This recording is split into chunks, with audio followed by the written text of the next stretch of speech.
Merhaba arkadaşlar. Muhabbet kuşları için sarımsaklı su yapacağız. Antibiyotik niyetine geçiyor bu. Kış aylarına girdiğimizde verebilirsiniz. Ya da hasta olan kuşlarınıza verebilirsiniz.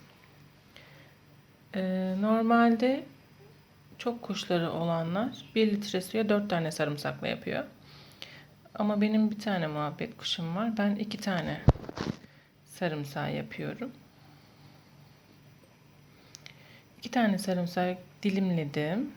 Ne kadar çok parça ayırırsanız o kadar suya karışması iyi oluyor. Sonra 1 su bardağı kadar 200 milim kadar kaynatılmış soğutulmuş su ekliyorum. Ben cam kavanozu yapıyorum. Pet şişeye de yapabilirsiniz. Ama cam kavanoz bence daha sağlıklı. Şöyle biraz çalkalıyorum.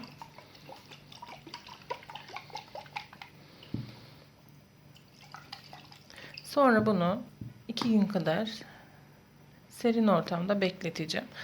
Sonra suluklarına 10 damla damlatacağız. Her gün suluğunu yenileyeceğiz. Su koyup tekrar 10 damla damlatacağız.